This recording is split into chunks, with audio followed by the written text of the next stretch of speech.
And I turn now to Senator Grassley, followed by Senator Graham for opening statements. Thank you, Mr. Chairman. Welcome to our expert witnesses. Our last hearing was with CBO Director Schwegel. He was welcome, a very welcoming event at this committee, and unfortunately a rare opportunity for this committee to focus on critical broken budget process. It gives us a chance to talk to somebody that knows that that process needs to be fixed, and a primary responsibility of this committee. In exchange for holding a CBO hearing at my request, I agreed to Senator Graham working with Chairman Whitehouse to put together today's hearing. We'll be discussing electric vehicles, and barriers to the electrification of America's light-duty fleet, the Biden-Harris administration's unattainable goal of 50% new EV sales by 2030 has been on full display over the last 4 years.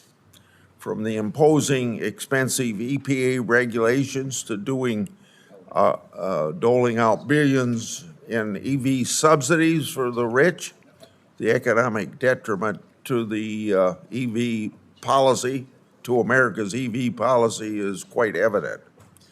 Now, I don't want to give the wrong impression. EV technology is impressive and works well for some, but Iowans know that there are far more challenges to EV adoption that many care to admit. EVs best serve wealthier people who also live in or near suburban and urban areas. Perhaps the most prominent barrier to EV adoption is that EVs are uneconomical.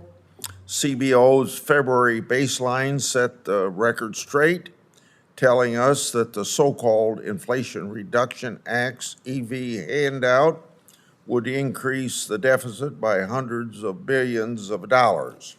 I also couldn't help but notice that the price of EVs rose immediately after the IRA's passage to absorb the bill's $7,500 new EV tax credit.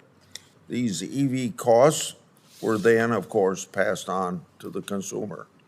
Of course, now many had to be discounted because they haven't been able to sell them. And I've yet to hear a comprehensive plan to make EV owners pay into Federal Highway Trust Fund. EV drivers are currently free riding on the backs of the middle class. And although some states have instituted an extra fee for so-called fuel-efficient vehicles, making them even more expensive. There are many holes in the rapid EV transition fantasy. They include a lack of critical minerals needed to produce EVs, lack of transmission infrastructure needed to support their increased electricity demands, and our current reliance upon nefarious countries in the EV supply chain. According to the University of Michigan, the world would need to mine 115% more copper from 2018 to 2050 than has been mined in all of human history up until 2018, just to do business as usual.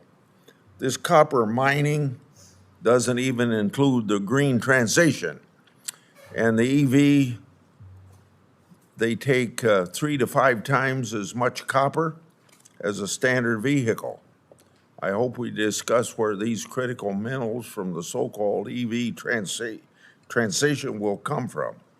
China dominates the global critical mineral supply chain, accounting for approximately 60% of the worldwide production and 85% of processing capacity, and we struggle to permit federal projects here in America. From wind turbines to transmission lines to pipelines, to hard rock mines. Left-wing environmentalists are holding up the permitting reform needed for the very EV expansion that they claim.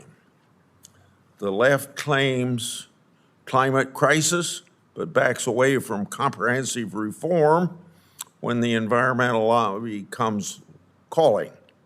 They also claim to care about air quality and environmental justice, but ignore the unreported and underreported particulate emissions from tires under the heavy weight of EVs.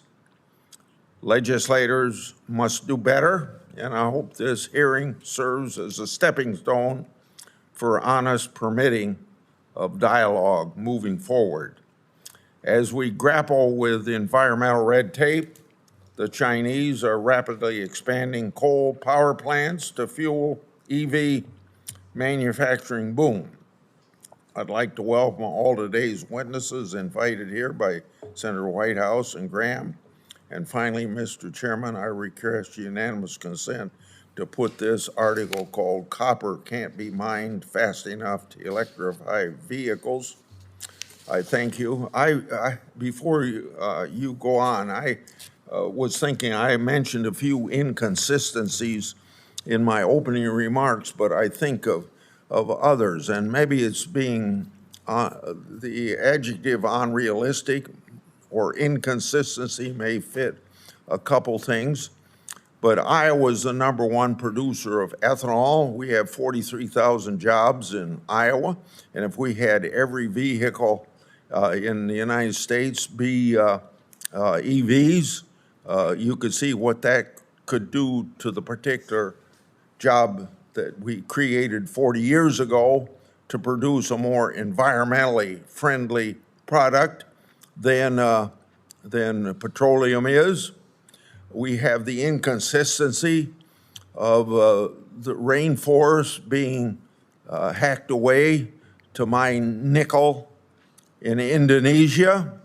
We have the inconsistency of people in the Congress that talk about we got to stop the use of child labor around the globe, and yet we have children mining cobalt in Congo. I mentioned transmission in my opening comment. The chairman mentioned transmission, but this permitting process is halted by environmentalists not wanting to cut red tape here in Washington, D.C. And then you have the silly posture of the Inflation Reduction Act appropriating billions of dollars for